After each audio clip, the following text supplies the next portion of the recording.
मुझे आज भी याद है कि मतलब हॉस्पिटल में लड़ाई कर ली गई थी कि नहीं हमारा लड़का हुआ था और आपने बदल दी।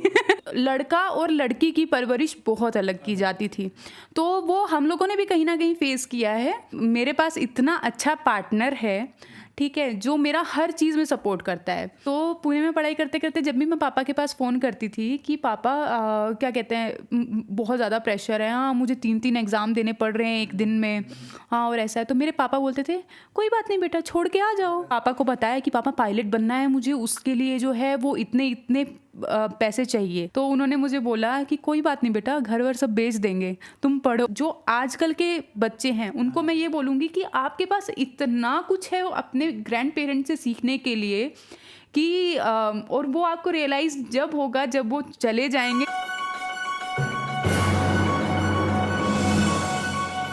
दोस्तों welcome to test and test with Riyam. और आज है रियम की ऋतु हमारे साथ हमारे पॉडकास्ट में। तो ऋतु, जैसा कि आपको सब जानते ही ऑलरेडी हमारे दर्शक, लेकिन आज सोच रहे हैं थोड़ा सा आपको और टोटोला जाए, आपके जीवन के बारे में थोड़ा और जाना जाए, क्योंकि आपकी स्टोरी अपने आप में काफी इंस्पायरिंग है, जिसने कि मुझे काफी ज्यादा प्रभावित किया था। तो आप थोड़ी सी जानकारी अपने बारे में दे सकती हैं क्या अपने दर्शकों को? जी ज़रूर। तो एकदम शुरू से शुरू करते हैं। मैं बेसिकली हरियाणा से बिलोंग करती हूँ और जब हम लोग छोटे थे तो पापा मूव आउट हो गए थे दिल्ली में, क्योंकि मेरे पापा की सर्विस दिल्ली में है और वहाँ से मेरी जर्नी स्टार्ट हुई। लेकिन जो पेरेंट्स की मेंटेलिटी थी वो आज भी मतलब वो वही मेंटेलिटी थी जो एक हरियाणा के एक लोअर मिडिल क्लास लोगों की होती है। तो उसी मेंटेलिटी के साथ हम लोग जो है वो मतलब हम लोगों ने अपना बचपन उसी मेंटेलिटी में शुरू किया, गुजारा है। और उसके बाद क्योंकि पापा की सर्विस थी और पापा की जान पहचान में बहुत सारे लोग आते रहे, ठीक है, जो कि बहुत हाई लेवल पे भी थे और ऐसे भी लोग आते रहे जिन्होंने पापा को भी इंस्पायर किया होगा। तो जब पापा ने देखा कि उनके बच्चे पढ़ रहे हैं, उनकी लड़कियां पढ़ रही है, तो पापा ने डिसाइड किया कि हाँ मैं भी अपनी लड़कियों को पढ़ाऊँगा। और वहाँ से हम लोगों का जो है वो जर्नी स्टार्ट हुआ। तो ऐसा मेरा कुछ बचपन रहा। बचपन के किस्से तो सबके पास बहुत सारे होते हैं, तो आप बताइए कि आप कौन सा पन्ना खोलना चाहते हैं। मेरे पास इतने किस्से हैं कि आप सुनते सुनते परेशान। फिलहाल तो किस्सों की बारी बिल्कुल आएगी, जरूर आएगी, क्योंकि हमारे दर्शक बिल्कुल जानना चाहेंगे कि आपने बचपन में कितनी शैतानी की, क्या किया। लेकिन फिलहाल अभी आप क्या कर रही हैं जीवन में, थोड़ा सा इस बारे में बताएंगे लोगों को। तो मैं एक IT प्रोफेशनल हूँ, जो कि अभी मैं इन्वेस्टमेंट बैंक के लिए काम कर रही हूँ और मेरे को अभी काम करते हुए हो गए like it's been 8 years now. तो मैंने अपनी जर्नी जो है वो बहुत स्टार्टिंग से, मतलब मैं 20 साल की थी जब मेरा प्लेसमेंट हो गया था और मैंने 21 साल की एज में कमाना शुरू कर दिया था। तो मेरी जर्नी वहाँ से स्टार्ट हुई है। तो ऋतु थोड़ा सा हम्बल हो रही है दोस्तों। तो इन्वेस्टमेंट बैंकिंग जिस बैंक में काम करती हैं, काफी बड़ा प्रचलित नाम है और ये वहां पे एक अच्छे पद पे हैं। तो आप मतलब सबसे बड़ी इंस्पायरिंग बात तो ये है कि हरियाणा जो एक राज्य है जो कि माना जाता है जहाँ की बेटियां गोल्ड मेडल्स लेके आती है, क्या धोबी पछाड़ लगाती हैं आदमियों को। तो एक हरियाणा में पैदा हुई बेटी जो आज एक इतने बड़े इन्वेस्टमेंट बैंक में काम कर रही है, तो आप मतलब आप कैसा फील करती है यहाँ पे आकर? देखिए मेरी जो जर्नी है ना वो मतलब मेरे लिए भी बहुत इंस्पायरिंग रही है, क्योंकि मैंने बचपन में हर किसी के सपने होते हैं और मेरे सपने बहुत ज़्यादा मजबूत थे बचपन से। क्योंकि कैसा था ना कि जब आपके ऊपर बहुत सारा रोक टोक या प्रेशर डाला जाता है ना, तो आप उतना ही ऊपर उठने की कोशिश करते हो, है ना, तो आप उतनी ही ऊंचाई से ऊपर उठने की कोशिश करते हो। तो मेरे साथ वैसा ही था, मतलब मैं कभी से भी दबके रहने वाले लोगों में से थी ही नहीं। तो अगर मुझे किसी ने बोला कि अरे तुम, जैसे फॉर एग्जांपल मैं गवर्नमेंट स्कूल से पढ़ी हूँ और वहाँ पे 5th क्लास के बाद जब 6th क्लास में एडमिशन लेना था उस स्कूल में, तो मेरे पापा गए थे और मेरे पापा गए थे तो मुझे आज भी याद है कि पापा ने मेरा नाम लिखवाया और मैम ने पूछा कि नहीं, पापा ने मेरा नाम लिखवाया और पापा बोले हिंदी मीडियम। तो मैंने पापा की तरफ देखा और मैंने बोला हिंदी मीडियम, मैंने बोला मैं इंग्लिश मीडियम लूँगी। तो वो की बच्ची, उसको इतनी अवेयरनेस होना कि हाँ उसको क्या करना है। तो मतलब आज मैं जब पीछे मुड़ के देखती हूँ तो मुझे लगता है कि हाँ, मतलब ये आज की डेट में ये मेरे लिए बहुत बड़ी बात है। और ये हम उन लोगों को कभी कभी जब मिल जाता है ना सब कुछ, तो हम लोग भूल जाते हैं कि हम लोग कहाँ से आए हैं, है ना, कितनी बड़ी बात है। बट मुझे आज ही मेरा एक कॉलेज का फ्रेंड मिला, और जैसे ही मैंने उसको बताया, उसने मुझसे पूछा कि कहाँ काम करती हो, मैंने उससे पूछा कहाँ काम करती हो, और मैंने उसको बताया कि मैं इस पर्टिकुलर इन्वेस्टमेंट बैंक में हूँ। तो हिज रिएक्शन वॉज, वाह रितु। तो मैंने रियलाइज़ किया कि हाँ, मतलब वो रियलाइजेशंस कहीं कहीं आपको होती रहनी चाहिए कि हाँ, आप किसी अच्छे पद पे हो और वो आपकी मेहनत से। जी, ये तो बात आपने, मतलब बच्चे में से समझदारी होना कि नहीं उसको इंग्लिश मीडियम में जाना है, क्योंकि उसके लिए आपको एक सपना होना चाहिए कि इंग्लिश मीडियम में पढ़ेंगे तब आगे चल के कुछ होगा। इतनी समझ, इतनी मैच्योरिटी होना, शायद इसीलिए आप इस पद पे हैं जहाँ पे हैं इन्वेस्टमेंट बैंकिंग में। आपने ये भी बताया कि आप एक तरह से, मतलब घर पे उनकी सोच कैसी थी, घर पे ऐसा जो जैसे हरियाणा में टिपिकल सोच होती थी पहले, अभी तो बहुत कुछ चेंज हो गया है, तो उनकी सोच थी, तो उनकी सोच का दायरा बदला, रह रहे के फ्लेक्सिबल होते गए, माँ बाप फ्लेक्सिबल होते गए, बहुत बड़ी बात है ये। और तो थोड़ा उस बारे में बताइए, कैसे उनकी सोच में ऐसा बदलाव आया, आपने देखा, आपने भी कुछ नोटिस किया होगा। देखिए, मैं शुरुआत से शुरू करती हूँ। जब मेरा जन्म हुआ तो मेरी एक बड़ी बहन ऑलरेडी थी, ठीक है। तो किसी को नहीं चाहिए था घर में कि दूसरी बेटी हो। तो ये बहुत सारे उस टाइम के बहुत सारे हरियाणा के परिवारों की सोच थी कि हाँ, मतलब हमको दूसरी बेटी नहीं चाहिए। तो मुझे आज भी याद है कि मतलब हॉस्पिटल में लड़ाई कर ली गई थी कि नहीं, हमारा लड़का हुआ था और आपने बदल दी। तो ये बहुत, अभी तो बहुत फन वाली बात है, लेकिन ये उस टाइम की मैं आपको सोच बता रही हूँ कि वो मैं उस सोच से बड़ी हुई हूँ, उस सोच से तो मैं पैदा हुई हूँ कि हाँ, उनको एक लड़के की उम्मीद थी और एक लड़की आ गई। मतलब मैंने जब से अपनी सेंसेस संभाली है तो मैंने मम्मी को हमेशा देखा है कि मम्मी को हमेशा से पढ़ना था, और मम्मी को हमेशा से मतलब हम लोगों को कुछ ना कुछ बनाना था, कुछ ना कुछ पढ़ाना था। तो मेरी मम्मी की ऐसी सोच थी कि जब ये बच्चे कर सकते हैं तो मेरे बच्चे क्यों नहीं। और वो भी सिर्फ पढ़ाई को लेके नहीं, उनको था कि हर काम को लेके। तो उन्होंने हमको घर का काम, ठीक है, हर काम सिखाया उन्होंने। तो मेरी मम्मी को था कि मेरे बच्चे किसी काम में पीछे नहीं रहें। तो मैं इस बात में, मतलब मैं मम्मी को बहुत ज़्यादा अपनी क्रेडिट देती हूँ इस बात का कि उस टाइम पे उनकी सोच इतनी ज़्यादा थी कि हाँ, मेरे बच्चे पढ़ें और मेरे बच्चे ये करें। वो हमको सुबह 4 बजे उठा देती थी, ठीक है। और मतलब मैं मॉर्निंग पर्सन नहीं हूँ, और आप किसी 3-4 साल, मतलब 3rd-4th क्लास में हो आप, और आप किसी को 4 बजे उठा दो तो बच्चा क्या करेगा, ठीक है। तो जब हम लोग ऐसे करते भी थे ना, झपकी लेते थे, तो मम्मी पीछे से मारती थी ज़ोर से। तो मुझे आज भी याद है कि वो ये चीज़ तो जो पढ़ने वाली चीज़ है और जो कुछ बनने वाली चीज़ है ना, ये मम्मी ने दिमाग में डाली थी कि कुछ पढ़ना है और कुछ बनना है। उन्होंने कोई दूसरा ऑप्शन दिया ही नहीं। दूसरा ऑप्शन एज इन कि हाँ, तुमको जो है तो हाँ, तुमको पढ़ के क्या करना है, तुम्हारा तो पति कमाएगा। हमारे घर में कभी ऐसी बातें हुई नहीं। हमारे घर में हमेशा बात हुई, पढ़ेगी लिखेगी नहीं तो कुछ भी नहीं है। तो मम्मी का इस बात में, और मेरी मम्मी का ऐसा था कि वो खुद भी नहीं बैठी कभी। हाँ, हालांकि उन्होंने मतलब कोशिश करते रही, वो उस टाइम पे मेडिकल फील्ड से उन्होंने किया था, लेकिन वो कभी नहीं घर पे बैठे। उन्होंने कुछ ना कुछ ट्राई करते रहे। और उनको देखते देखते ना कि हाँ, देखो बच्चा क्या सोचता है कि अरे मम्मी भी तो आराम से बैठी हैं घर पे, ठीक है, और मम्मी भी तो खा ही रही हैं, पापा तो कमा ही रहे हैं। लेकिन हमने वो मम्मी का हसल बचपन से देखा ना, तो हमको लगा कि नहीं, कुछ करना तो बहुत ज़्यादा ज़रूरी है। तो वो एक चीज़ आई सोच में। और पापा की सोच इसीलिए बदली कि धीरे धीरे जो आपका सर्कल होता है, ठीक है, तो उसमें सब लोग मतलब जो पुराने हमारे टाइम के पेरेंट्स थे, उनकी सोच जो है वो सोसाइटी के लिए जीते थे। तो उनको था कि हाँ, सोसाइटी, तो आजकल हम लोगों के टाइम पे सोसाइटी ख़त्म ही हो चुकी है ऑलमोस्ट, है ना। हम लोग उतना सोसाइटी के बारे में नहीं सोचते, लेकिन मम्मी पापा हमारे समाज के बारे में बहुत सोचते थे। तो जब सर्कल में बैठते थे और बोलते थे कि हाँ, हमारी बेटी ये कर रही है, हमारा बेटा वो कर रहा है, तो पापा को लगता था अरे इनका तो समाज में बड़ा नाम हो रहा है।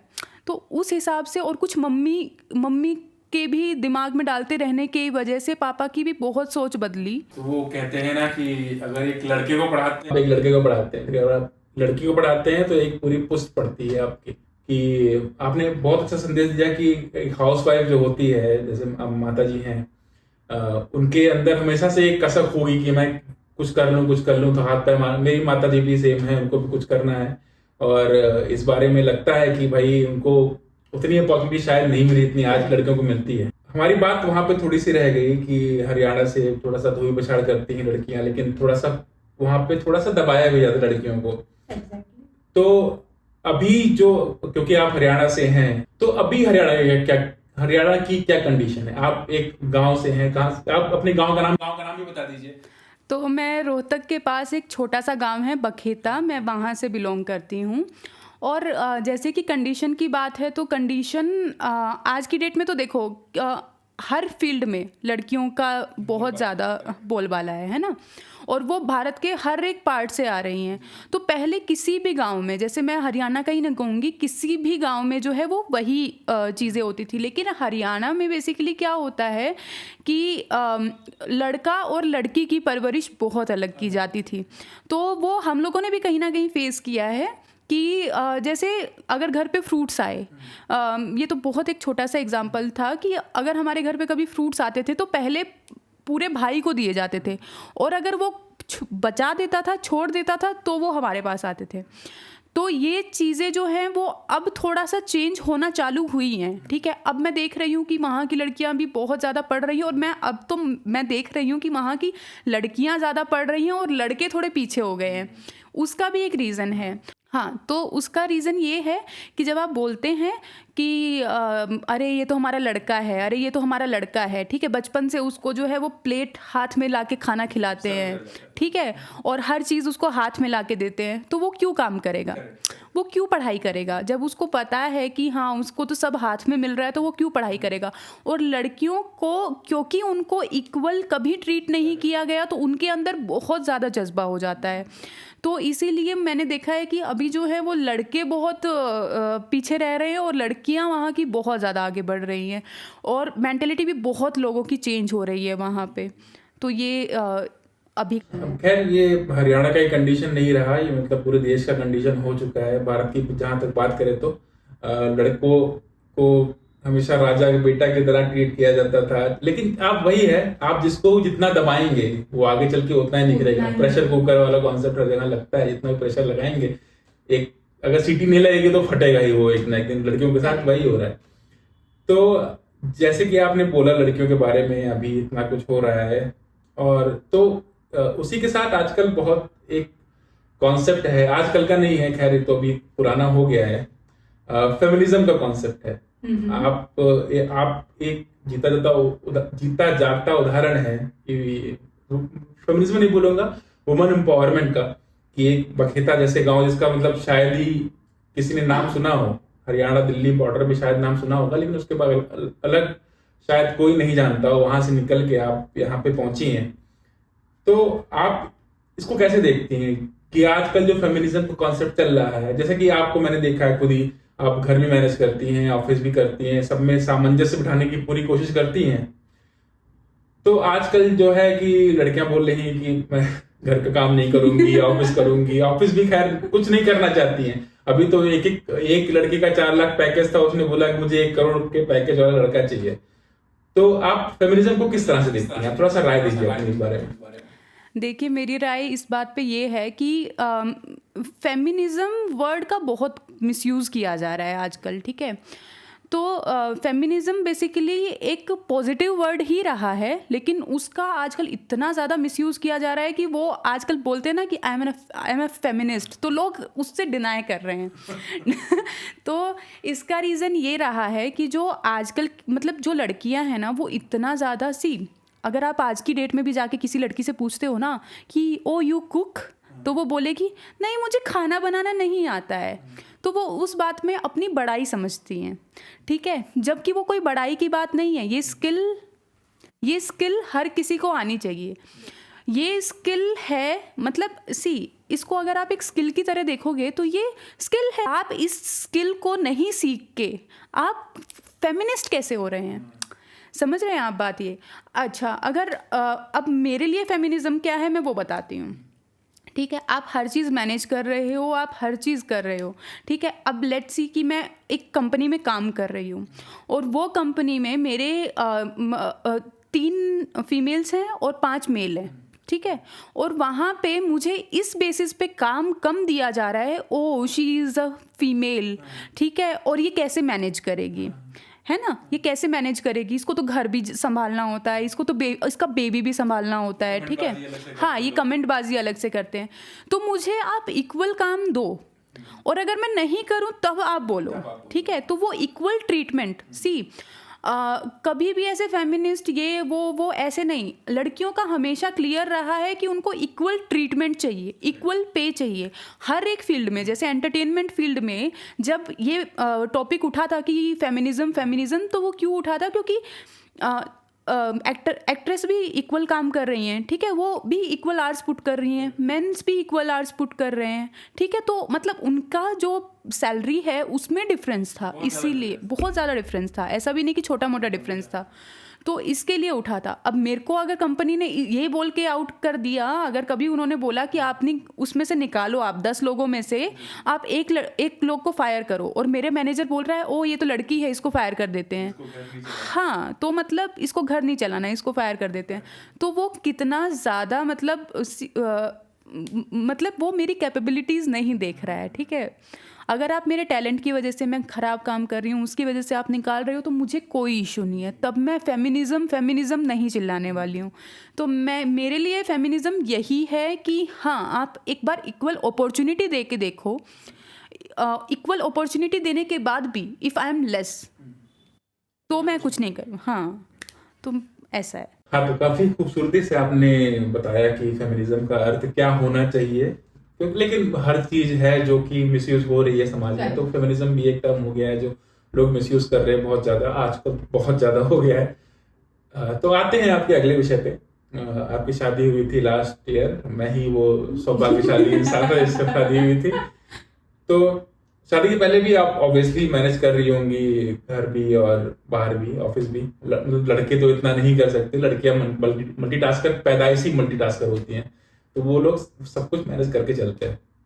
तो आपने क्या डिफरेंस महसूस किया शादी के पहले और शादी के बाद में, और अभी क्या आप, जैसा कि आप बड़े पद पे हैं, बड़े पद पे जाके रिस्पॉन्सिबिलिटी भी बहुत ज्यादा हो जाती है, काम भी बहुत ज्यादा हो जाता है, तो आप कैसे कोप अप कर पा रही है? मतलब आपको कभी फ्रस्ट्रेशन होता है कि यार बहुत ज्यादा काम है, मैं खाना नहीं बना पाऊंगी, ये वो, कैसे आप ये सब कैसे मैनेज करते हैं? देखिए ऑब्वियस सी बात है कि इंसान है और इंसान को फ्रस्ट्रेशन होता ही है, और जिस फील्ड में हम लोग हैं ना, वो फील्ड में मेंटली बहुत प्रेशर होता है, तो वो जो मेंटल प्रेशर है ना, वो कभी कभी तो इतना ज़्यादा हो जाता है कि वो मतलब फटेगा ही फटेगा, ठीक है, वो आउटबर्स्ट होगा ही होगा कहीं ना कहीं। तो लेकिन मेरे पास इतना अच्छा पार्टनर है, ठीक है, जो मेरा हर चीज़ में सपोर्ट करता है। मैं ये बोलना चाहती हूँ कि देखो लड़के लोग जो हैं वो आजकल एक टाइम जैसे एक शौकिया कुक कर देते हैं कि अरे चलो मैं आज तुमको बना के खिलाता हूँ, ठीक है। लड़की को वो नहीं चाहिए, वो हो गई पैम्परिंग, ठीक है। लड़की को चाहिए सपोर्ट।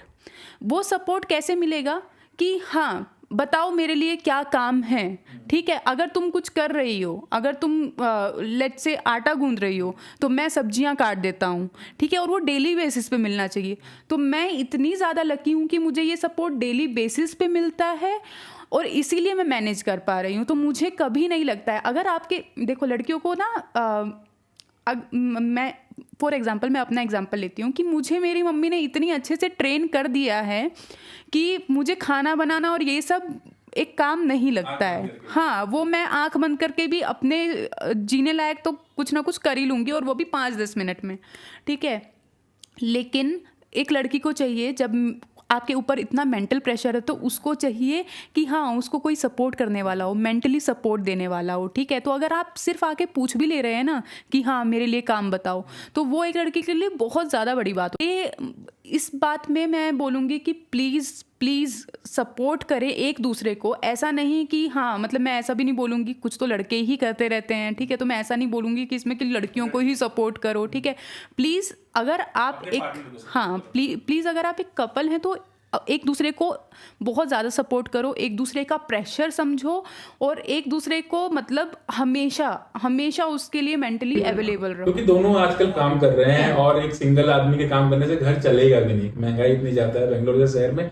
अगर आप सिंगल इनकम वाले घर पे हैं तो काम नहीं चलेगा, लेकिन वहां पे आप मैनेज कर सकते हैं, वहां पे आप काम कर रहे हैं, घर से मान लिया वहां चलेगा। लेकिन आप दोनों लोग जब काम कर रहे हैं और इक्वल कंट्रीब्यूशन दे रहे हैं, और मैं इसलिए समझ पाता हूँ ऋतिको को कि मुझे भी सेम काम है, मैं भी सिमिलर काइंड ऑफ वर्क करता हूँ, और मुझे पता है कि अगर कुछ मीटिंग होने वाली है 15 मिनट में, उसके पहले खाना बनाने को बोल दिया है तो बहुत मुश्किल काम है, इसलिए मिल बांट के कर देंगे तो जल्दी हो जाता है काम। तो जब से आप मेरी लाइफ में आए हैं ना, तो मुझे लगता है कि मैं बहुत सारे काम और कर पा रही हूँ, ठीक है, अपार्ट फ्रॉम दीज वर्क्स, ठीक है, जैसे कि एक यूट्यूब चैनल हैंडल करना, ठीक है, रेगुलर वीडियोस बनाना। तो उसमें क्या होता है ना कि आपको एक ऐसा पार्टनर ढूंढना चाहिए जिसके साथ आप ग्रो कर सकें, ठीक है। अगर आपका पार्टनर ऐसा नहीं है जिसके साथ आप ग्रो कर सकें, ग्रो मतलब financially growth, mentally growth, spiritually growth, तो इमोशनल ग्रोथ, तो हर एक ग्रोथ जो है अगर आप नहीं कर पा रहे ना आपके पार्टनर के साथ, तो मतलब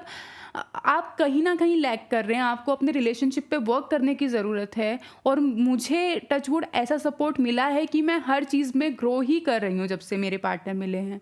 क्योंकि मेरा माइंडसेट हमेशा से यही था कि जो भी पार्टनर मिले वो मुझे ऐसे जाने में मदद करे, मैं ऐसे जा रहा हूँ तो ऐसे जाने में मदद करे, ऐसा ना हो कि ऐसे जाने में मदद करे। मेरे ख्याल से आपका भी सिमिलर रिक्वायरमेंट था, आप भी सोच रही होंगी। तो मेरे साथ भी ऐसा है बिल्कुल जिंदगी में हुआ। आपके आने के बाद जो था मैं वो नहीं रहा, काफी कुछ चेंज आ गया है और पॉजिटिव बदलाव आया जो कि आना चाहिए। हाँ, तो आपने पॉडकास्ट में बोला था जब आपने कहानी बता रही थी कि आप गवर्नमेंट स्कूल में पढ़ी हैं, और मतलब आप जब आप पढ़ रहे थे तो मैं भी पढ़ रहा था, और मेरे पापा वहाँ पे प्राइवेट स्कूल देख रहे थे कि प्राइवेट स्कूल में इंग्लिश अच्छी पढ़ेगा लड़का, ये करेगा वो करेगा।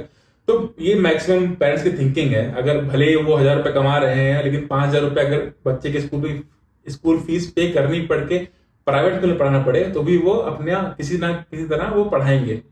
लेकिन आप गवर्नमेंट स्कूल में पढ़ के एक मिसाल हैं आप गवर्नमेंट स्कूल के लिए।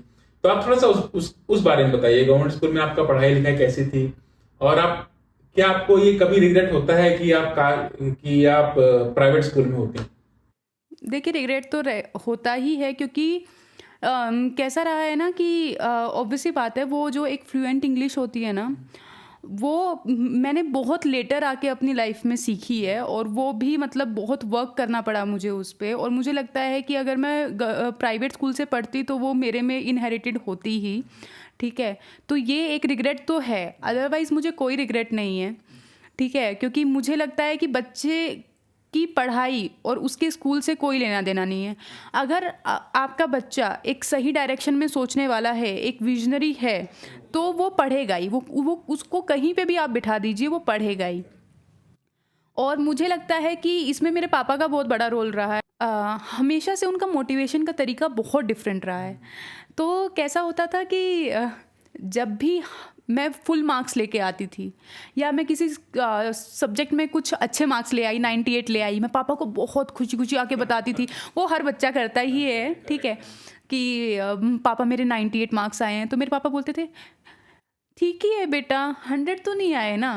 तो वो मेरे लिए ना किन्हीं बच्चों के लिए वो बहुत एक डिप्रेसिंग बात भी हो सकती है, लेकिन मैं उसको बहुत मोटिवेटिंग तरीके से लेती थी। मैं सोचती थी नहीं, नेक्स्ट टाइम मुझे 100 लाने हैं, पापा को प्राउड फील कराना है। और मुझे लगता है कि उसी चक्कर में ना कि मेरे को पापा को प्राउड फील कराना है, मैं आज यहाँ बैठी हूँ। और मेरे पापा का मैं एक और बता दूं कि मतलब उनका ये तो था ही कि वो ऐसे मोटिवेट तो करते ही थे, लेकिन जब मैं कॉलेज टाइम में थी ना, तो कॉलेज टाइम में कैसा होता है कि आपके पास एकदम से इतने सारे सब्जेक्ट्स आ जाते हैं। एक सेमेस्टर में आप 6-7 सब्जेक्ट्स पढ़ रहे हो, दूसरे सेमेस्टर में आप 6-7 सब्जेक्ट्स पढ़ रहे हो, ठीक है। तो वो और हमारा कैसा होता था कि यूनिट टेस्ट होते थे, और यूनिट टेस्ट में ना एक दिन में 3-3, 4-4 यूनिट टेस्ट होते थे, हर एक घंटे के ब्रेक। यूनिट टेस्ट 3-3, 4-4 सब्जेक्ट के एक दिन में होते थे। आपको भी पता ही होगा, आपने भी इंजीनियरिंग की है। तो उसमें क्या होता था कि आप ऑब्वियसली बात है कि मेंटल प्रेशर बहुत ज़्यादा आ जाता था। तो मैं पुणे में पढ़ाई की है मैंने, और पुणे में पढ़ाई करते करते, पुणे बहुत दूर है दिल्ली से, तो पुणे में पढ़ाई करते करते जब भी मैं पापा के पास फ़ोन करती थी कि पापा क्या कहते हैं, बहुत ज़्यादा प्रेशर है, हाँ मुझे 3-3 एग्ज़ाम देने पड़ रहे हैं एक दिन में, हाँ और ऐसा है, तो मेरे पापा बोलते थे कोई बात नहीं बेटा, छोड़ के आ जाओ।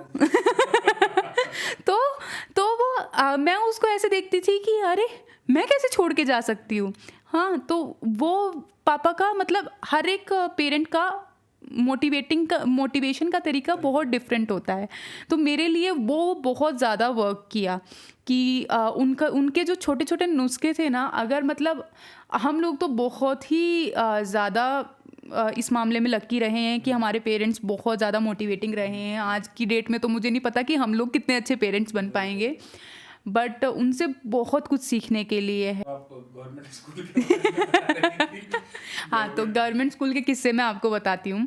ठीक है, हमारा स्कूल बहुत बड़ा था और हमारे स्कूल में एक क्लास में 130-140 स्टूडेंट्स होते थे। ठीक है, और पता है ऐसे कितने सेक्शन होते होंगे? ऐसे 7 से 8 सेक्शन होते थे। तो मतलब वो इतने ज़्यादा तादाद में वहाँ बच्चे थे ना कि मतलब उन पे हर किसी बच्चे पे ध्यान देना, तो जैसे प्राइवेट स्कूल में हर किसी बच्चे पे ध्यान दिया जाता है, इंडिविजुअली उसकी ग्रोथ पे ध्यान दिया जाता है, बट यहाँ पे ऐसा पॉसिबल ही नहीं था।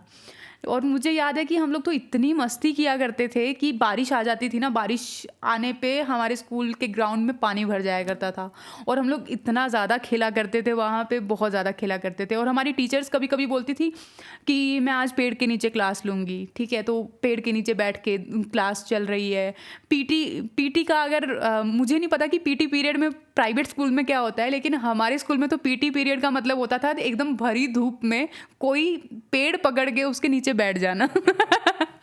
और तो और अगर कोई स्पोर्ट्स में आपको पार्टिसिपेट करना है, जैसे मैं मार्चिंग में गई थी, ठीक है, तो मार्चिंग में गए हम लोग कुछ इंटर स्कूल कंपटीशन में, और वहाँ पे हम लोग जीते और हम लोग को जीतने पे 2 केले और 1 सेब मिला। तो कुछ ऐसे मेरे जो है वो सरकारी स्कूल के किस्से रहे हैं। लेकिन उसमें भी जो है मैं ये बताना चाहूँगी कि मैं एक रेट्रोस्पेक्ट करने वाली बच्ची थी स्टार्टिंग से। तो मैं हमेशा से ना टॉपर्स को देखती थी और मैं ये सोचती थी कि अच्छा ये ऐसा क्या करती है जो मतलब मैं नहीं कर रही हूँ या जिसमें मैं लैक कर रही हूँ। तो जैसे मैं देखती थी कि अच्छा हाँ ये मैं मतलब बहुत छोटा सा एग्जांपल ले रही हूँ कि अच्छा हाँ ये बहुत नीट ड्रेस पहन के आती है, इसकी ड्रेस चमकती है, तो मैं अपनी ड्रेस जा के रगड़ के धोती थी जब तक वो फट ना जाए कि मुझे वैसा ही लगना है, मुझे वैसा ही बनना है, मुझे वैसे ही होमवर्क करना है, मुझे उनसे सीखना है सब कुछ। तो मतलब ये मेरे अंदर ये चीज़ बहुत ज़्यादा रही है कि मैं जो है वो बहुत ज़्यादा अपने आप से ही इवॉल्व हुई हूँ दूसरों को देख के कि अच्छा इसमें ऐसा क्या है, उसमें ऐसा क्या है। मुझे आज तक याद है, मुझे बहुत स्टेज फियर हुआ करता था। तो मैंने 6th क्लास में सोचा कि मैं पार्टिसिपेट करती हूँ किसी चीज़ में। तो मुझे माफ़ करना ओम साई राम, इस गाने पे हमारे स्कूल के बच्चे परफॉर्म कर रहे थे, उसमें मैं साई राम बनी थी। कि चलो कुछ नहीं करना, डांस वांस तो नहीं करना, बस साई राम बन के खड़े रहना है, ठीक है, तो लेट्स स्टार्ट विद दिस। फिर जो है 7th क्लास में फिर मैंने थोड़ा सा डांस करना स्टार्ट किया। उसके बाद मैंने थोड़ा सा और पीछे वाली रो से थोड़ी सी आगे आई, तो ऐसे करके मैंने थोड़ा कॉन्फिडेंस गेन किया। तो ऐसा नहीं है कि गवर्नमेंट स्कूल में अपॉर्चुनिटीज़ नहीं है, लेकिन उनको देखने वाला चाहिए कि हाँ, बहुत सारे लोग रहते हैं तो शायद सबको मौका नहीं मिल पाता। करेक्ट, उस समय, अभी तो पता नहीं। करेक्ट। तो कैसा था कि मतलब एक बार तो मुझे स्पीच देनी थी, तो हमारे में क्या होता था कि ग्राउंड है और ग्राउंड के उधर जाके प्रिंसिपल रूम के सामने एक माइक होता था, उसमें जाके स्पीच देनी होती थी जिससे कि आपको कोई नहीं देख सकता। तो स्पीच लिखनी थी एक रूढ़िवादी सोच पे, और मैं लिखने में बहुत ज़्यादा अच्छी थी, तो मैं बहुत इंस्पायरिंग लिखती थी। तो मैंने सोचा कि अरे कोई देख तो वैसे भी नहीं पाएगा, चलो स्पीच देते हैं। अगर वहाँ कोई देख रहा होता तो शायद मैं वो स्पीच ना दे। वो स्पीच मैंने दी तो मुझे वहाँ से भी थोड़ा कॉन्फिडेंस आया। तो बहुत ऐसे छोटी छोटी चीज़ें हैं जहाँ पे मैंने खुद को इम्प्रूव किया है, और मैं आज तक भी इम्प्रूव करती हूँ। आज भी मैं ऑफिस में जाती हूँ तो मैं देखती हूँ कि अच्छा इस पर्टिकुलर लेडी में क्या है, क्योंकि हम लोगों के फील्ड में ना इतने ज़्यादा इंस्पायरिंग लोग भी मिलते हैं कि इतने बड़े पद पे होके भी वो इतना ज़्यादा उनमें जज्बा होता है, इतना कुछ करने का उनमें ये होता है कि मतलब आपने उनसे इंस्पिरेशन नहीं ली तो फिर क्या किया, ऐसा हो जाता है। तो मैं तो कभी कभार तो मैं ऐसे हो जाती, ओ ये कैसे मैनेज कर रही हैं। और टचवुड मतलब मेरे तो फील्ड में जो हैं, मेरे जितनी भी सुपरवाइज़र हैं वो लेडीज़ हैं, तो उनसे इंस्पिरेशन तो मतलब एक नेक्स्ट लेवल हो जाता है। इंस्पायरिंग बात है। और मतलब जो आप कुछ किस्से बता रही हैं अपने स्कूल के, कैसे ये पहले तो 5 साल की उम्र में वो इंग्लिश टू हिंदी मीडियम, उसके बाद ये सोच पाना कि कोई नहीं देखेगा, मैं बोल लूँ। 131 लोग एक सेक्शन में, 7 सेक्शन, मतलब 1000 लोग तो समझ लीजिए एक क्लास में, और उसमें से किसी एक का निकल पाना और सोच पाना कि क्यों ना मैं ये ट्राई करूं, क्यों ना, क्योंकि आपको डर था, आपको कंफर्ट जोन नहीं था, और कंफर्ट जोन के आगे ही मैजिक होता है, जैसा कि टीवी में किसी से बताया था। तो आप हमेशा से, मतलब ये काफी इंस्पायरिंग बात है, क्योंकि मैं जहां से हूं, मैं प्राइवेट स्कूल में हूं, लेकिन मैं कभी ये नहीं सोच पाया कि मैं ये करता हूँ। किसी ने अपॉर्चुनिटी दे दी देख के तो, लेकिन कभी मेरा मन नहीं हुआ कि मैं कंफर्ट जोन से निकल के मैं ये करता हूँ। वो बाद में आई मेरे अंदर समझ, लेकिन उस समय नहीं थी। लेकिन आपके अंदर बचपन ही में ये समझ थी, ये मतलब काफी काबिल तारीफ है। मेरे ख्याल से वही एक वजह है कि आप यहाँ पे हैं। तो जैसा कि बहुत सारे लोग आईटी में काम कर रहे हैं, मतलब करीब तो पूरा देश ही आईटी पे समझ लीजिए काम कर रहा है, बहुत सबसे बड़े एम्प्लॉयर में से एक है आईटी देश का। तो बहुत सारे लोग जबरदस्ती घुसे हुए हैं इसमें, कुछ लोग पोएट्स हैं, सिंगर्स हैं, ये हैं वो हैं, भीड़ चाल में घुस गए हैं, क्योंकि नौकरी सबको चाहिए। तो क्या आपको भी हमेशा सॉफ्टवेयर इंजीनियर ही बनना था या कुछ और बनना था? मुझे सॉफ्टवेयर इंजीनियर कभी भी नहीं बनना था।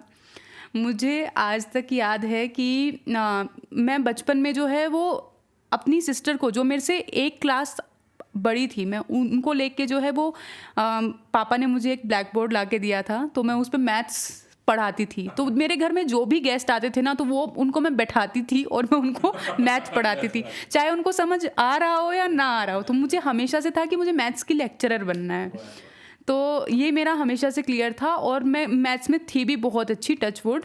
अब मुझे नहीं पता कि मुझे कितने फॉर्मूले याद होंगे, कोस थीटा साइन थीटा तो देखिए वो यूज़ भी नहीं होते हैं अभी आईटी में। तो उसके बाद 11th क्लास में मैंने पीसीएम ले लिया, और पीसीएम लेने के बाद मुझे था कि मुझे पायलट बनना है।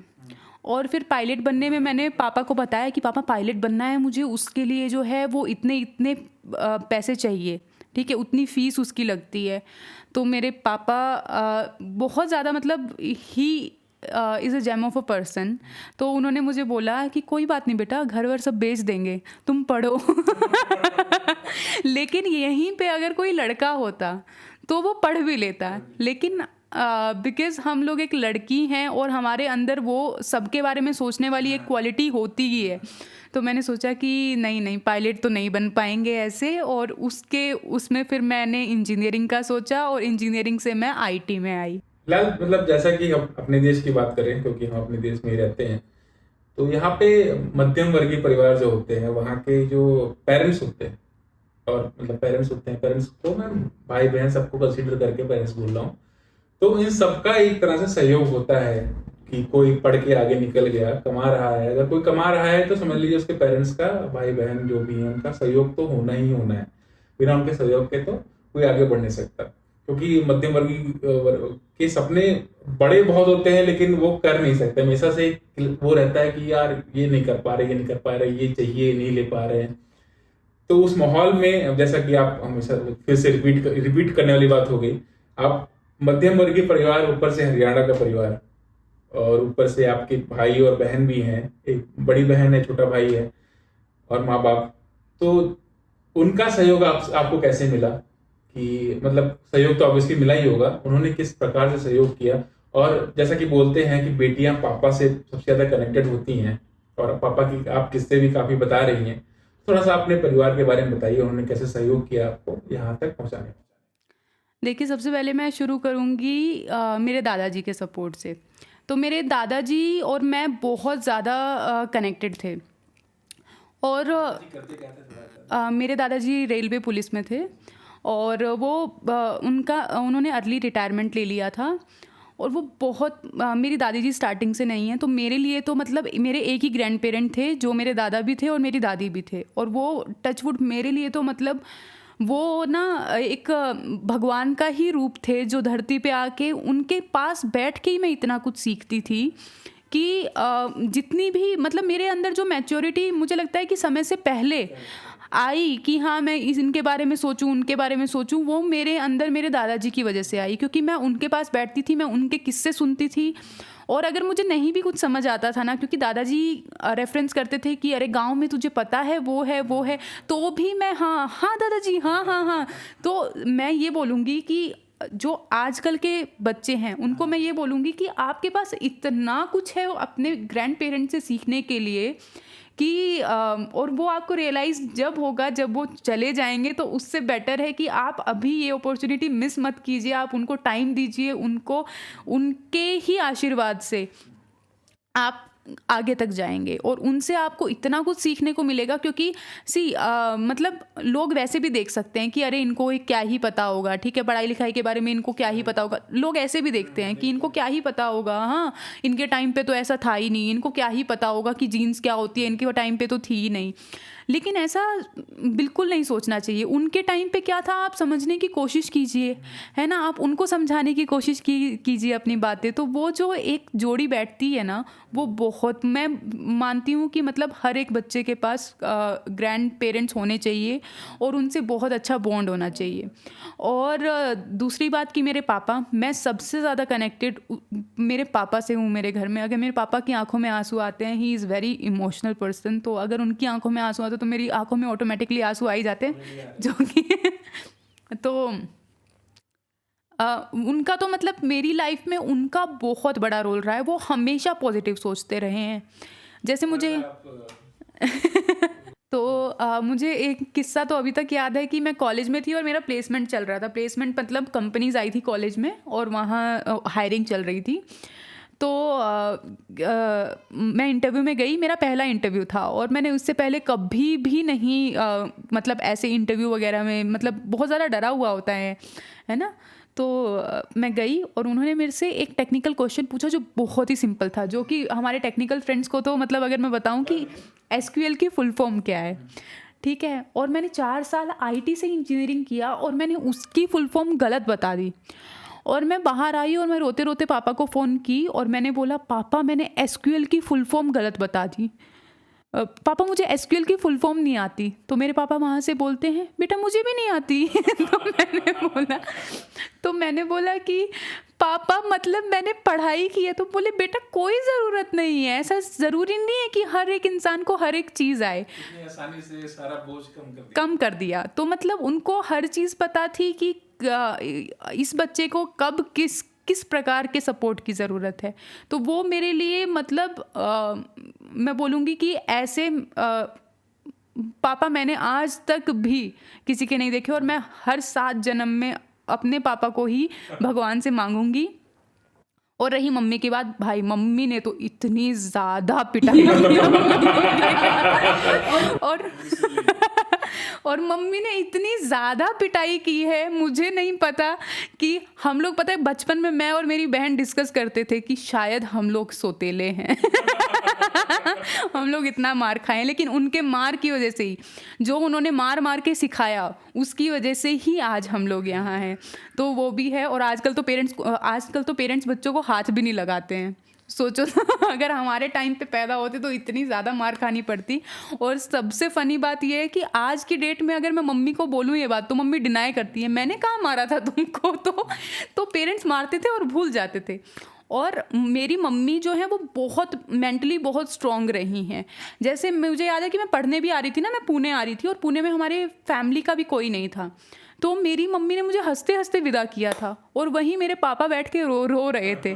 तो मेरी मम्मी को था कि नहीं ये अच्छे काम के लिए जा रही है, पढ़ाई के लिए जा रही है और पढ़ लिख के हमारा नाम रोशन करेगी। और मेरे पापा इसलिए रो रहे थे कि मुझे याद है कि पापा बोले कि अब तो ये विदा ही हो गई, समझो कि ये 4 साल इंजीनियरिंग करेगी, उसके बाद ये जॉब करेगी वहीं पे और उसके बाद ये ससुराल चली जाएगी। तो मेरे पापा बहुत ज़्यादा इमोशनल हैं और मेरी मम्मी वहीं थोड़ी मेंटली स्ट्रॉन्ग हैं। और जब भी मतलब मैं आज भी घर से आती हूँ तो आपको तो पता ही है कि मेरे पापा रोते हैं, मेरी मम्मी नहीं रोती हैं। तो ये भी बात है कि दोनों टाइप के पेरेंट्स होना बहुत ज़रूरी है कि अगर दोनों इमोशनल होंगे तब भी नहीं चलेगा और अगर दोनों स्ट्रिक्ट होंगे तब भी नहीं चलेगा। और बहन का मैं बोलूँ कि बहन मेरे से एक क्लास आगे थी, ठीक है। Now she is in Safdarjung hospital. तो वहाँ पे उसने मेडिकल लिया, उसने मम्मी का। दोनों बेटियां। हाँ, तो वो उसकी गवर्नमेंट सर्विस है और उसने मम्मी का सपना भी पूरा किया, क्योंकि मम्मी को जो मेडिकल लेके करना था, ठीक है, तो वो मेरी बहन ने पूरा किया है। और मेरी बहन का मैं रोल बताती हूँ। मेरी बहन मुझे हमेशा डराती थी, ठीक है। जैसे मैं 5th क्लास में थी और मैं 6th क्लास में जाने वाली थी, रितु बहुत टफ सब्जेक्ट है, बहुत टफ है, मत आ 6th क्लास में, ऐसे करके, ठीक है। और मुझे मुझे लगता था कि अरे यार बहुत टफ है, बहुत टफ है। तो मैं जो 2 महीने की छुट्टियाँ नहीं होती थी, मैं उसी से पढ़ाई शुरू कर देते थे। और फिर मुझे लगता था यार इतनी तो टफ नहीं थी। उसके बाद 9th गई, 10th में उसने डराया, तो उसके डराने की वजह से मुझे लगता है कि मैं थोड़ा सा ज़्यादा पढ़ती थी। ऐसा मेरे साथ भी होता था वैसे। हाँ, और उसकी ही बुक्स मुझे मिलती थी, क्योंकि बड़ी बहन। हाँ, मतलब, और उसकी बुक्स पे ना कोई निशान नहीं होता था, और जब वो मेरे पास आती थी ना तो उनकी हालत एकदम ख़राब हो जाती थी। भाई ने भी मेरे इंजीनियरिंग की है। और भाई का तो मैं क्या ही कहूँ, जैसे छोटे भाई होते हैं वो बहुत ही, मतलब बहुत ही शरारती था, और उसने भी मुझे बहुत मारा है, मार कुटाई हुई है हमारी। मेरी तो कम, मेरी बहन की और भाई की ज़्यादा मार कुटाई हुई है। अभी जो है वो इंजीनियरिंग किया है, लेकिन उसने अपना बिजनेस स्टार्ट किया है, ठीक है। मतलब वो इतना यंग है, 24 इयर्स का ही है, और 24 इयर्स में हम लोग नहीं सोच सकते थे कि हम लोग अपना बिजनेस, अपना कुछ स्टार्ट करें, है ना। हम लोग सोचते थे कि, क्योंकि हम लोग की परवरिश वैसे हुई थी, हम लोग का बहुत ही लोअर मिडिल क्लास से हम लोग आए हैं, तो हम लोग सोचते थे कि अरे एक जॉब मिल जाए बस। लेकिन उसकी थोड़ी डिफरेंट मेंटेलिटी है, और उसने अपनी कंपनी स्टार्ट की है। उसका एक टी-शर्ट का ब्रांड है जो कि आप हमेशा पहने रहते हैं, तो funkyapa.com से उसका ब्रांड है, और टी शर्ट्स भी काफ़ी अच्छी हैं। तो अगर मौका मिले तो आप भी ऑर्डर कर सकते हैं, प्रचार नहीं है, आपके ऊपर है ये बात। और जैसा कि मैं आपकी आंखों में लगातार देखे पड़ा हूँ, जब भी आप घर की बात कर रही हैं एकदम इमोशनल हो गई हैं, तो अभी आप फिलहाल क्या कर रही हैं? मतलब कुछ और क्या शौक है आपके, मतलब काम के अलावा और क्या शौक है? किताबें पढ़ती हैं, क्या करती हैं आप? देखिए, जैसा कि मैंने बोला कि आपके पार्टनर के आने के बाद आपकी लाइफ में कुछ चेंजेस नहीं हुए, तो मतलब आपके पास राइट पार्टनर नहीं है ना। तो मेरा कभी भी मतलब मैं सिलेबस की बुक्स पढ़ती थी, ठीक है, मैं बुक्स पढ़ती थी, और मैं इतना ज़्यादा पढ़ती थी कि मैं आइसोलेट हो जाती थी एकदम घर से ना। मतलब कि मेरे से कोई बात नहीं करेगा, जब एग्ज़ाम चल रहे हैं तो मैं अपना रूम एकदम बंद कर लूँगी, ठीक है। मैं वही बच्ची थी जो मास बंक के टाइम पे ना कॉलेज में क्लास में बैठी रहती थी। हाँ, क्लास में बैठी रहती थी, मुझे निकालना मुश्किल होता था। तो मैंने सिलेबस की बुक्स इतनी ज़्यादा पढ़ ली थी कि मेरा अभी नॉवल पढ़ने का और ये सब पढ़ने का मेरा मन ही नहीं करता था। लेकिन बिकॉज़ ऑफ यू मैंने जो है वो पढ़ना स्टार्ट किया है। मैंने इससे पहले 75 जो हार्ड चैलेंज हम लोगों ने किया था, जो कि यूट्यूब पे ही आप जाके देख सकते हैं, तो उसमें मैंने एक बुक पढ़ी थी जो कि बहुत लाइट स्टोरीज़ थी, ठीक है। और वो तो उस टाइम पे पढ़नी ही पढ़नी थी, ठीक है, कि हाँ बुक पढ़ के ही सोना है। उसके बाद क्या हुआ कि अभी मैं आपसे जब से मिली हूँ, तो आपका जो स्पिरिचुअल जर्नी है ना, तो वो मैं देख के कि हाँ आप बड़े इजीली ध्यान कर लेते हैं, है ना। आप इतना ज़्यादा पढ़ते रहते हैं, आप मुझे बताते रहते हैं कि ऋतु ऐसा होता है वैसा होता है। तो उस चीज़ में मेरा भी इतना इंटरेस्ट आया ना कि जो आपने बुक मुझे सजेस्ट की थी कि ऋतु एक बार ये बुक ज़रूर पढ़ना, और शायद वो विराट कोहली ने भी सजेस्ट की हुई है, बहुत ऑटोबायोग्राफी ऑफ अ योगी। तो अभी मैं वो पढ़ रही हूँ। और जैसे कि उस बुक में भी, मतलब उस बुक में मैं इसीलिए इतना ज़्यादा अच्छे से मैं पढ़ रही हूँ, आपको तो पता ही होगा। तो काफी अच्छी बुक है वैसे। उस बुक के बारे में जब ऋतु पढ़ लेगी तो हम लोग एक डिस्कशन करके वीडियो डाला जाएगा। हाँ, वो उस बुक के बारे में जितना भी बात करें उतना कम है। फिलहाल पूरी हो जाएगी तो बात करेंगे उसके बारे में। वही पूछ फिलहाल जैसे कि आपने स्पिरिचुअल जर्नी के बारे में बात की, आपकी क्या अंडरस्टैंडिंग है स्पिरिचुअलिटी के को लेके, और आप बचपन से थोड़ा सा बताइए कि बचपन में आप स्पिरिचुअल थी कि नहीं, कि क्या वो डेफिनेशन जो आपके बचपन में थी आपके दिमाग में स्पिरिचुअलिटी की, क्या वही डेफिनेशन अभी भी है या चेंज हो गई? देखिए, मैं बोलूँगी कि बचपन में तो मम्मी क्योंकि मेरी मम्मी हमेशा से चाहती थी कि मेरे बच्चे एक्सेल करें हर चीज़ में, है ना? तो वो मार-मार के हमें जो है पूजा करवाती थी, ठीक है? वो हर श्लोक याद कराती थी, हनुमान चालीसा याद कर लो, सब कुछ याद कर लो, ठीक है? हर आरती तुमको आनी चाहिए, हर चीज़ होनी चाहिए। लेकिन उसका जो वो याद तो कर लिया हम लोगों ने प्रेशर में, लेकिन उसका जो इम्पोर्टेंस था ना, वो अब पता चल रहा है हम लोग को। तो वो मेरी लाइफ में बहुत बड़ा चेंज आया है। और मैं ये बोलूँगी कि हर एक बच्चे को जो है वो मैं ये नहीं बोलूँगी कि आपको स्पिरिचुअल जर्नी अपनी स्टार्ट कर देनी चाहिए, लेकिन हर एक बच्चे के पास ना एक कोई पर्सन होना चाहिए जिस पे आप ट्रस्ट कर सको, जो आपका इमोशनल सपोर्ट हो, क्योंकि उस एज में ना बच्चे कुछ गलत डिसीजन भी ले सकते हैं, ठीक है? और अगर आपके पास वो एक पर्सन या वो एक एनर्जी या वो एक पावर है ना, जिसके सामने आप सरेंडर हो सको, जिससे आप डिस्कस कर सको, तो मुझे लगता है कि मेरी लाइफ में मैंने 10th क्लास से जो है वो अपने से खुद से मंदिर जाना और साईं बाबा के प्रति, मतलब मैंने उनको साईं बाबा कभी माना ही नहीं। मैं उनको हमेशा दादाजी की तरह देखती थी, क्योंकि मेरे दादाजी भी धोती पहनते थे, कुर्ता पहनते थे, ठीक है?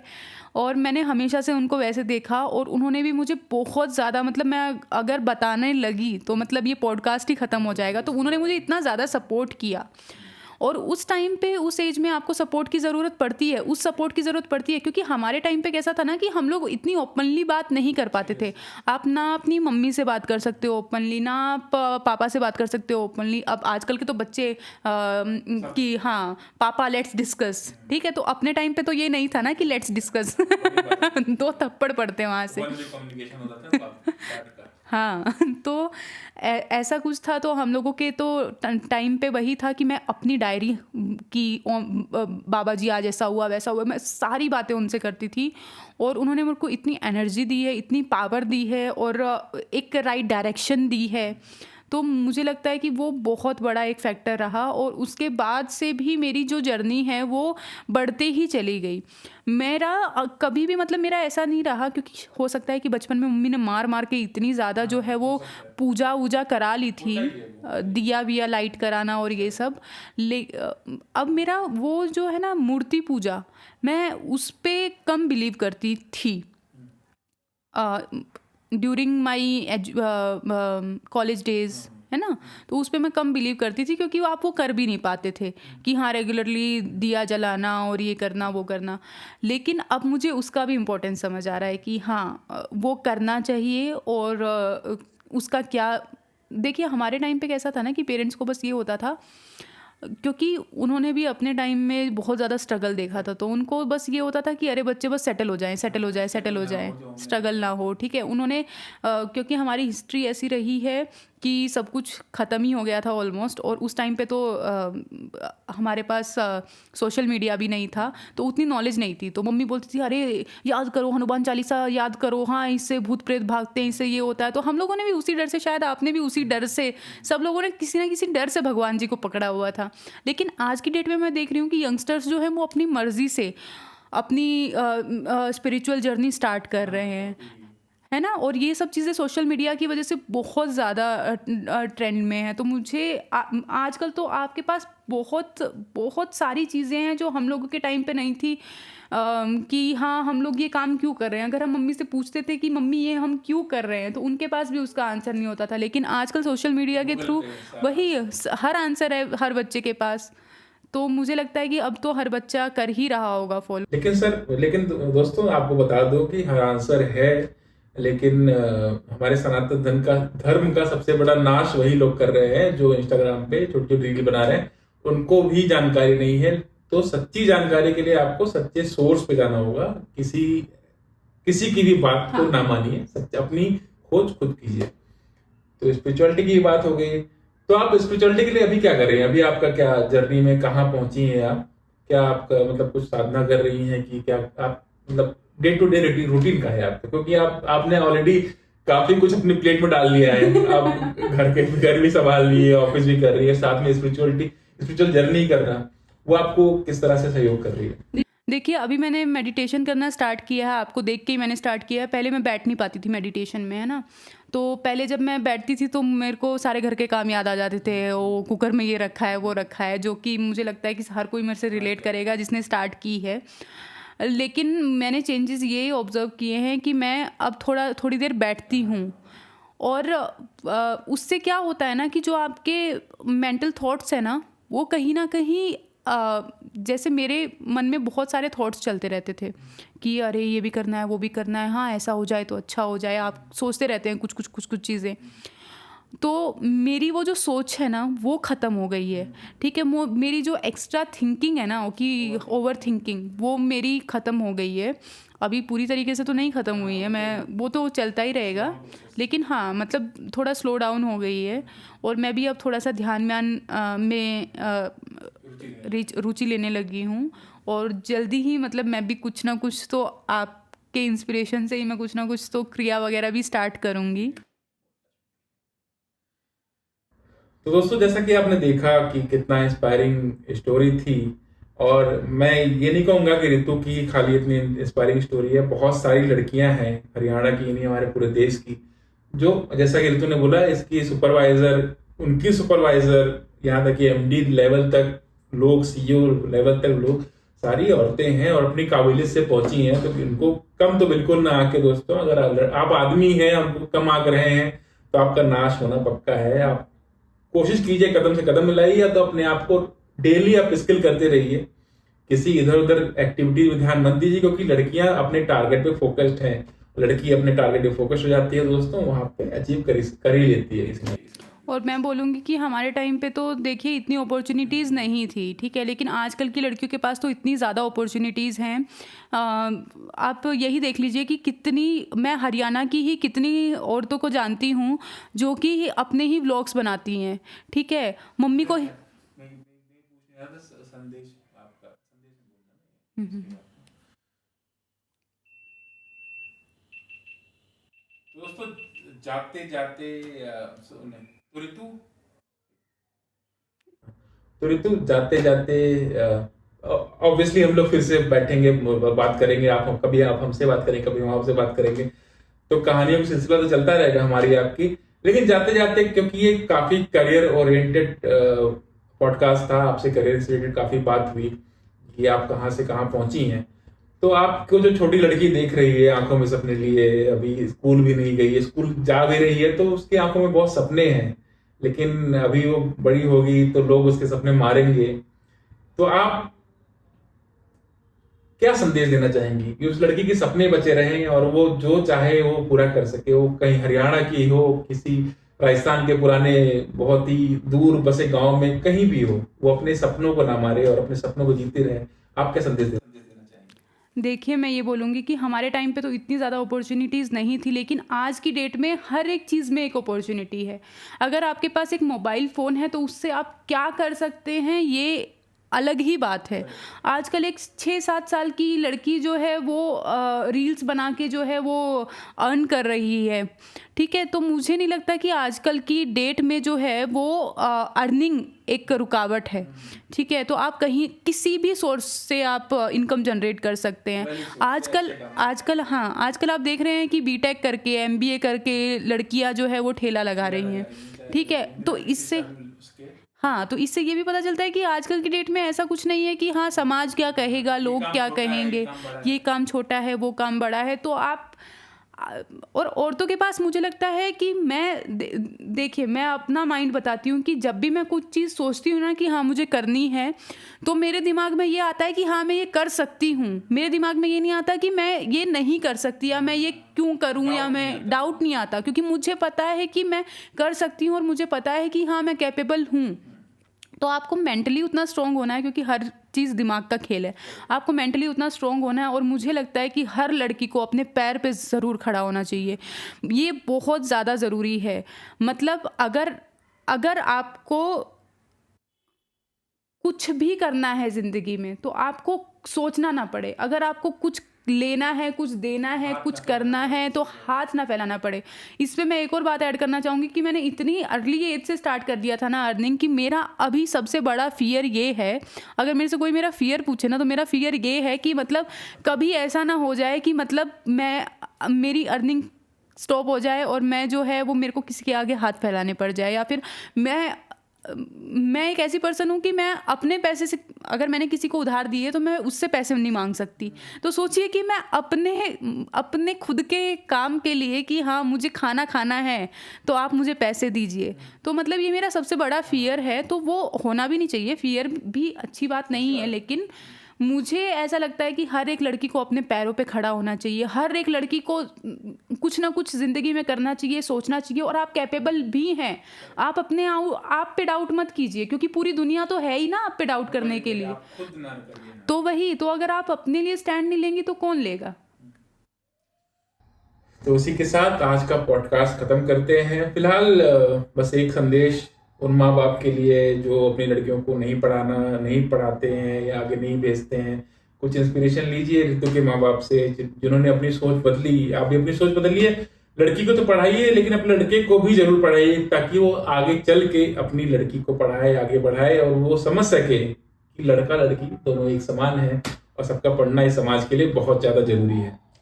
और दोस्तों, मैंने जैसे कि बोला था कि मेरे जो हस्बैंड हैं वो मेरा हर चीज़ में सपोर्ट करते हैं, ठीक है, वो डेली बेसिस पे आके मेरे से पूछते हैं। तो ऐसा नहीं है कि इनमें ये पहले से ही था, इन्होंने भी तो अपने घर परिवार से ही, या मम्मी ने ही इनको ये संस्कार दिए होंगे ना। तो मैं ये बोलूँगी कि सिर्फ लड़कियों को नहीं, लड़कों को भी आप ऐसी अपब्रिंगिंग दीजिए जिससे कि वो सपोर्ट करने लायक हों, कि हाँ आप जो है आपको वो सपोर्ट करना है, वो बैठ के खाने लायक ना हो कि हाँ मुझे जो है वो तुम ये लाके दो, वो लाके दो, तो वो पॉसिबल नहीं है। तो पढ़ ही लेंगे, आप थोड़ा सा मौका देंगे, लड़कियां तो पढ़ ही लेंगी। लड़कों को पढ़ाना जरूरी है, सिखाना जरूरी है कि वो थोड़ा सा सपोर्ट करे, क्योंकि अब दुनिया ऐसे नहीं चलेगी। तो आप भी मम्मी पापा से कुछ सीखिए और अपने बेटों को भी ऐसी परवरिश दीजिए। दोस्तों फिर मिलते हैं आपको अगले पॉडकास्ट में। बने रहिए हमारे साथ। पॉडकास्ट को लाइक, शेयर, कमेंट करना ना भूलिएगा, ताकि ये कहानी और लोगों तक पहुंच सके और लोग इंस्पायर हो सके। और कमेंट में जरूर बताइए आपको पॉडकास्ट कैसा लगा, और सजेशन भी दीजिए हमको, हम किनको पॉडकास्ट में बुला सकते हैं। और दोस्तों, अगर आपको मेरे बचपन के किस्से अच्छे लगे हों तो please like, share, comment and subscribe कीजिएगा। Bye bye.